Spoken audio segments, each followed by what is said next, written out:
Até a última aula, nós havíamos explorado ferramentas que nos permitem modelar, conceber, projetar edificações como esta que vocês veem na tela, a casa de Schroeder, em Utrecht, na Holanda, um ícone da arquitetura modernista.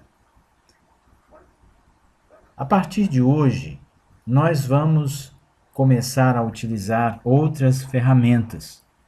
Nos permitirão, por exemplo, a projetar, conceber e modelar edificações como essa, o Denver Art Museum, de Daniel Libeskind.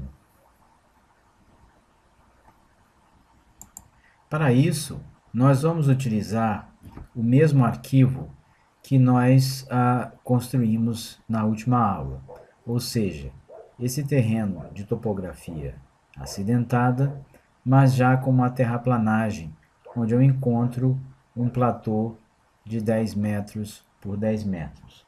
E sobre este platô, eu vou construir um edifício de características ditas desconstrutivistas.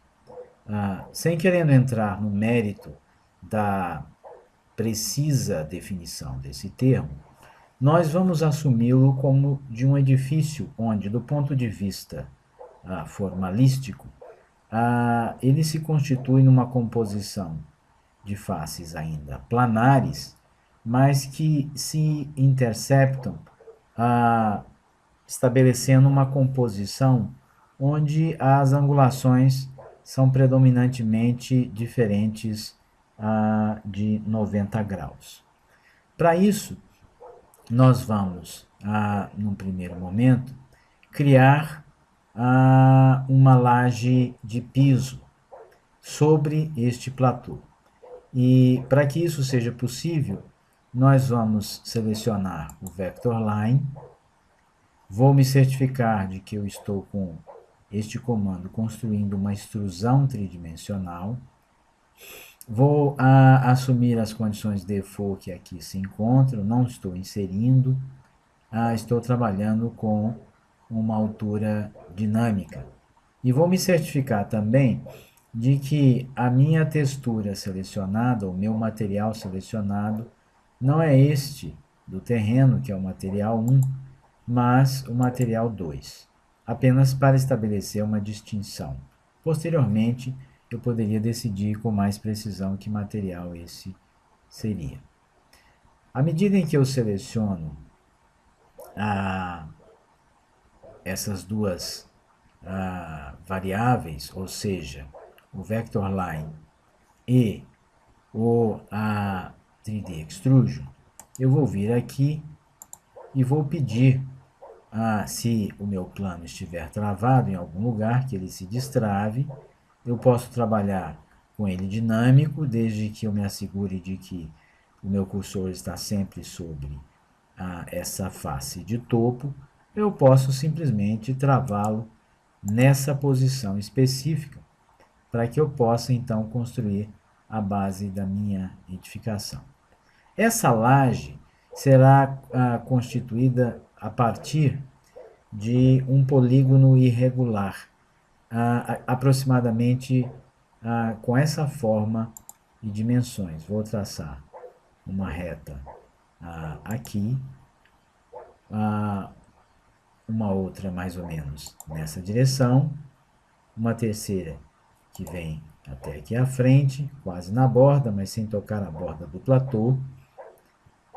Caminho nessa direção mais ou menos 8 metros, 8 metros e meio, e construo alguma coisa que tem essa forma, mas ao mesmo tempo que seja ligeiramente assimétrica em relação às angulações de cada um desses dois lados da minha base. Clico lá na origem e vou subir, mas vou subir não tanto quanto eu subi com o meu cursor. Vou subir apenas 15 centímetros, ou seja, 0,15, e vou pressionar a tecla Enter. Então eu tenho a minha laje. Essa minha laje eu vou colocar num layer, num novo layer. Percebam que nesse layer, nessa paleta Layers, eu já tenho dois layers distintos. Um que contém as curvas de nível originais e outro layer que contém o terreno propriamente dito. Eu vou clicar na bolinha verde, vou nomear esse novo layer que eu acabei de criar como laje de piso. Vou aproveitar e vou criar outros layers. Vou criar um layer que eu vou chamar de volumetria. Vou criar mais um layer que eu vou chamar de estrutura.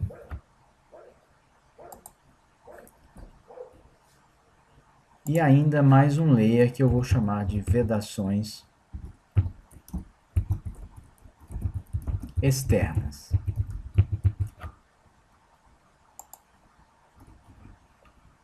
Vou fazer com que o layer laje de piso se torne o layer corrente e vou transferir para esse layer, usando o set layer, configurar layer, e vou clicar na minha laje de piso.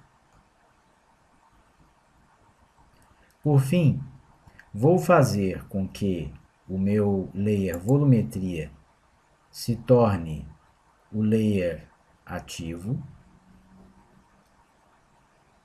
E vou usar o comando derivativo chamado de extrusão derivativa, que eu encontro no conjunto derive, derivações. Quando eu passo o meu cursor sobre a face superior da minha laje de piso, ela fica destacada em vermelho. Vou clicar na mesma e vou derivar essa volumetria do meu edifício, fixando a sua altura em 3 metros. Por fim, vou alterar essa volumetria. Vou fazer com que ela se torne mais parecida com aquele edifício ou com as características daquele edifício que nós visualizamos de autoria do Daniel Libeskind. Para isso, eu vou no comando Move e vou utilizar o comando Move sem copiar. Então, com o Self e com movimentos apenas paralelos ao plano de referência. Ou seja, os objetos vão ser movidos, ou os elementos desses objetos vão ser movidos no mesmo nível em que eles se encontram no momento. Vou pressionar a tecla Ctrl e com isso eu posso mover tanto faces, como apenas segmentos, como apenas pontos. E vou, num primeiro momento, clicar nesse segmento daqui e mover esse segmento 1 metro para frente, utilizando da guia verde temporária que foi criada. Vou fazer a mesma coisa com aquele segmento lá do topo da fachada posterior. E vou mover também 1 metro.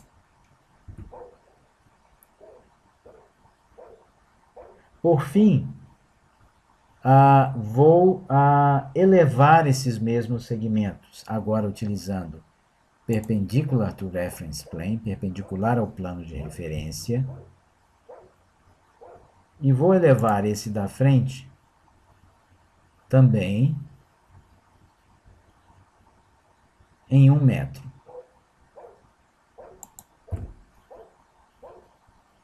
Vou fazer a, a mesma coisa com o segmento lá de trás, só que em apenas meio metro.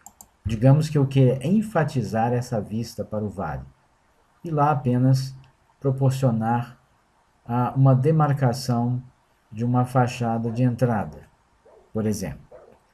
Vou ainda fazer com que essa fachada frontal se torne ainda mais assimétrica, agora usando a tecla Ctrl e elevando apenas esse ponto daqui, ainda em 1 metro. E vou fazer a mesma coisa com aquele outro ponto lá atrás. Vou subir com ele, só que neste caso em meio metro. Posso reposicionar o meu ponto de vista. Se eu rotacionar o meu objeto, eu vou verificar que agora eu tenho praticamente todas as faces desse meu objeto não são mais planares.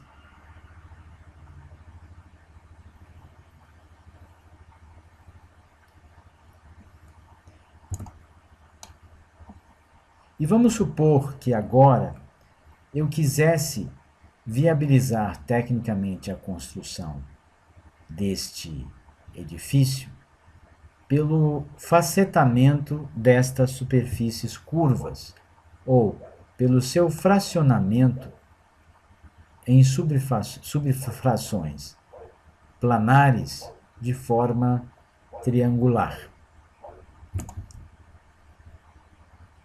Para isso, vou utilizar um comando que eu encontro aqui no grupo Meshes, um comando chamado Triangulate. Vou clicar nesse objeto que representa a minha volumetria, e aí eu percebo que tudo o que era curvo foi decomposto em subfrações triangulares planares. Quando eu estiver satisfeito, eu vou pressionar a tecla Escape para sair daquele comando ou do modo de edição daquele objeto criado no comando Triangulate. Vou salvar o meu arquivo. Agora, vou me certificar de em qual layer esse objeto se encontra. Volto no comando Pick e repouso meu cursor sobre o objeto e percebo que ele se encontra no layer a laje de piso. Vou rolar a minha Palette Dock, vou fazer com que a volumetria seja o layer corrente, se ainda não o for, e vou usar o comando Set Layer. Vou clicar naquele objeto, posso reposicionar o meu cursor, e agora eu vejo que ele se encontra no layer correto, volumetria. Por fim, vou criar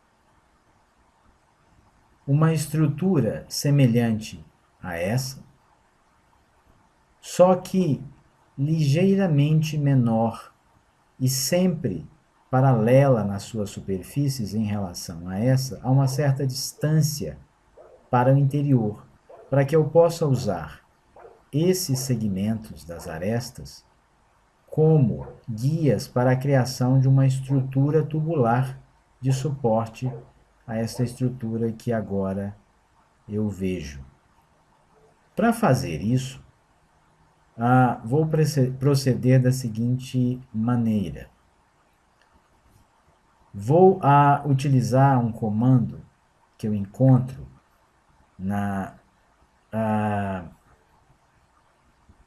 junto ao Derive 2, que é o comando chamado Offset Surface. Como pode ser observado pelo ícone, o Offset Surface me permite criar uma ou mais superfícies paralelas a uma certa distância, uma distância contínua, de outras superfícies originais. Então, vou selecionar o Offset Surface, vou rolar minha Palette Dock lá para cima e vou definir aqui a que distância este offset deve ser realizado. Digamos que eu quisesse que o centro da seção dessa estrutura tubular estivesse a 15 centímetros da superfície externa, permitindo espaço para o diâmetro do tubo e além para anteparos de fixação dessas placas externas. Para isso, eu vou utilizar, digamos que 15 centímetros. Mas esses 15 centímetros eu vou querer que eles sejam feitos para dentro e não para fora. Então eu vou colocar menos 0,15. E vou clicar nessa volumetria. E percebam que foi criada uma nova volumetria, sempre paralela a essa volumetria externa, com as mesmas características e guardando as mesmas proporções. Tendo sido feito isso, eu vou lá na minha palheta Layers e vou mudar o meu layer ativo para estrutura. Vou usar o Set Layer e vou clicar nesse objeto da minha estrutura. Reposicionando, eu vejo que esse objeto já está no layer estrutura, on estrutura. Pois bem, agora vou recuperar essa volumetria externa, utilizando então, na mesma barrinha do Set Layer, o OnGhost.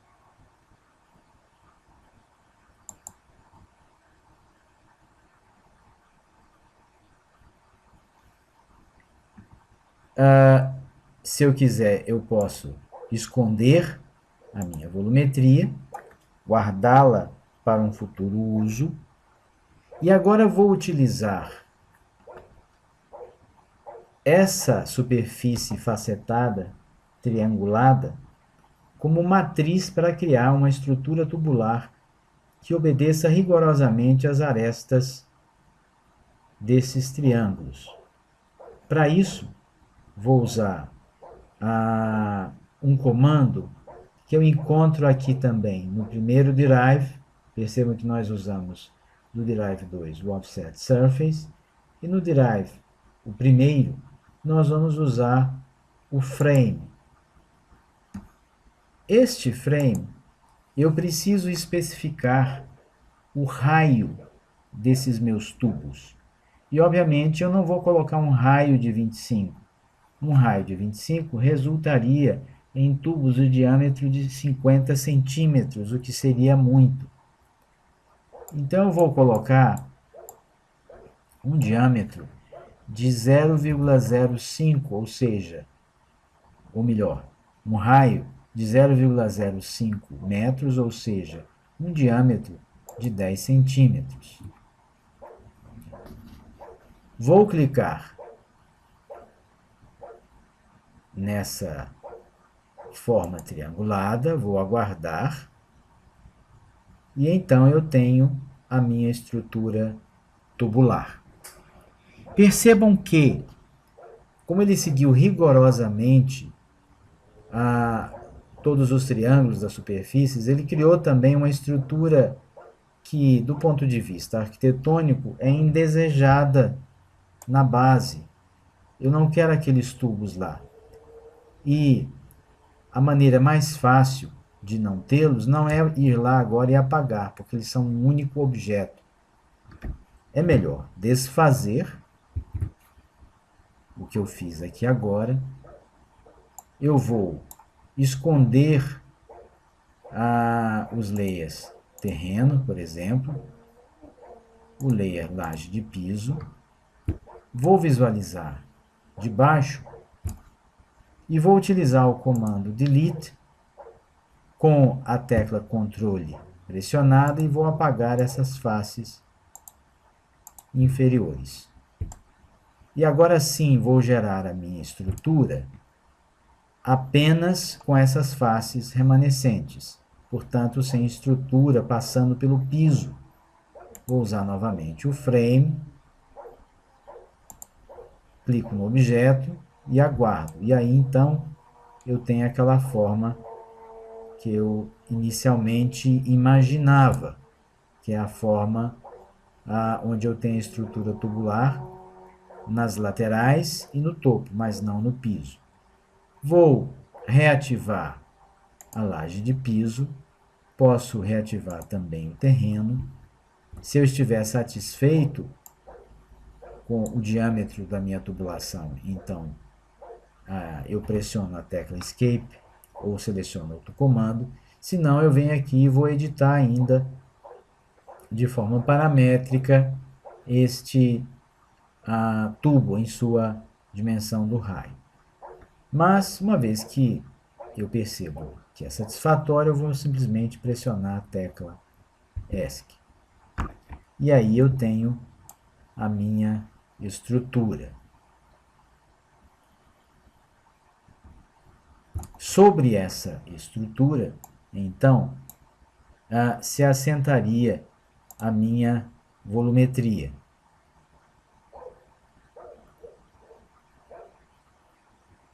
Antes de prosseguir, vou ainda fazer uma pequena modificação nesta volumetria. Vou fazer com que o layer volumetria se torne o layer corrente e vou esconder os demais.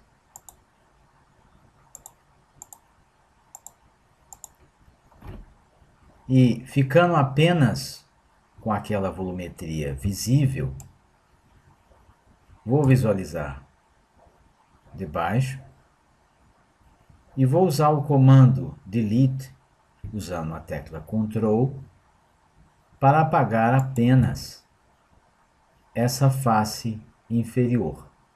Obviamente, se eu tenho uma laje de piso aqui abaixo, eu não preciso daquela face se sobrepondo à laje de piso.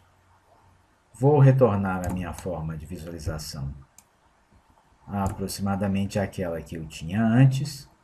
Salvo meu arquivo. Vou ativar a estrutura, de tal forma que a estrutura pode ser vista daqui de baixo. Vou ativar a laje de piso e o terreno. Por fim, vou voltar na minha paleta de materiais e ali eu percebo que eu já tenho, porque já havia criado, um material.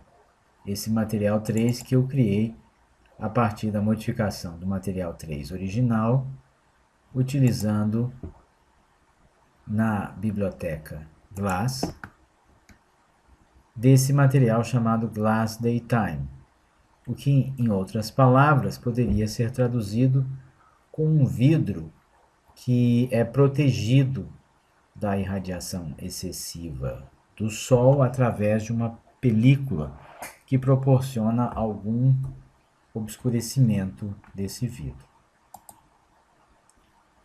Esse material eu vou aplicar a apenas algumas daquelas faces, não todas. E para isso, vou utilizar a tecla Ctrl e vou jogar somente sobre as faces que eu quero que se tornem translúcidas. Vamos supor que eu quisesse fazer a mesma coisa com as faces da fachada posterior. Então este me seria o resultado, onde eu posso perceber parte do interior e da estrutura desta edificação. Salvo o arquivo mais uma vez.